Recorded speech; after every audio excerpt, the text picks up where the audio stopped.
All right, guys. So the question once again is, does any of this make a difference or not? If you've watched the last two matches, we lost two very, very close matches against teams that are around where we are, the bottom of the league. It's been kind of a strange season so far because we have beaten teams that are far better than we are, and then we've lost these matches to teams who I would argue are right around our level that we probably should be able to beat.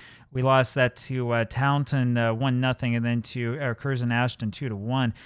My guess is that part of the reason why we've lost is because we have new players who are not used to the tactic and not used to playing with each other.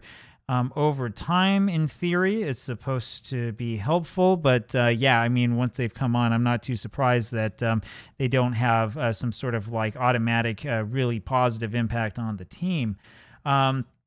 I will say again, I've said this before, our team cohesion is actually doing pretty well. The atmosphere of the club is actually doing okay. We have seen a high turnover of playing staff. That might be a little bit of the problem that we're running into, but I mean, even still, I'm not seeing signs of like the collapse and calamity that I've seen in other clubs that I've managed. So I think that we're doing all right overall. The big question that I have is more of the tactical question, which is, I mean, is there a reason why we're able to maintain possession in these matches? In the last match we had, I think, well over 60% possession, but we're not able to do very much with it. And that's the part where this becomes kind of confusing, where it's like, well, is there a problem with the tactic itself, or is there a problem with the players just simply not being able to play in the tactic? I look at the game win percentage here and notice that we keep playing a bunch of players who have never won a match for us, although some of them are brand new players. Perhaps that has something to do with this. I mean, I don't know. It's hard to figure out exactly what's going on.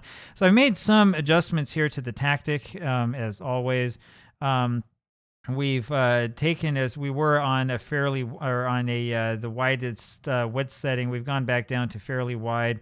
I do still like to see these guys pass into space. I decided to, this time around, push the passing directness back up to standard.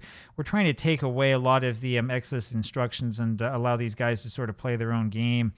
I do like to see them take a lot of short passes and work the ball up the pitch quickly, but I don't know. We'll see what happens. If we go into the next match and we don't have any possession at all and we get completely hammered, then maybe we take it away.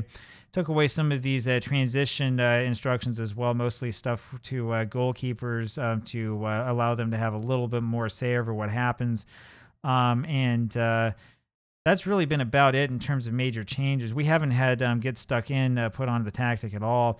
I prefer not having that on so that we don't end up with a huge amount of fouls.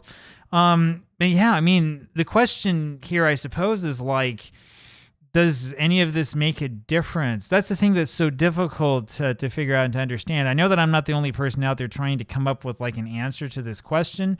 What I'll tell you is that when you're at a lower league side and you're looking at this and you're trying to figure it out, like, I hate to say this for the football manager community, but really a lot of the advice that's out there is not useful and it's not helpful.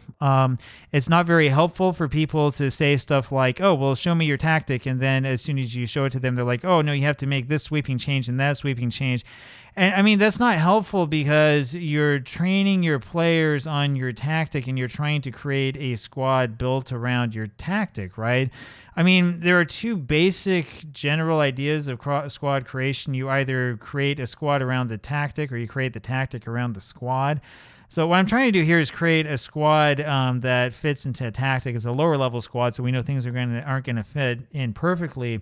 But what we're not looking for here is necessarily like a major change to the way we're doing things. We're just trying to take advantage of what's going well and do it better. And that's the part that's really confusing because it's not clear in this game what actually makes a difference, what setting will make a difference to whatever it is you're trying to do in your offense.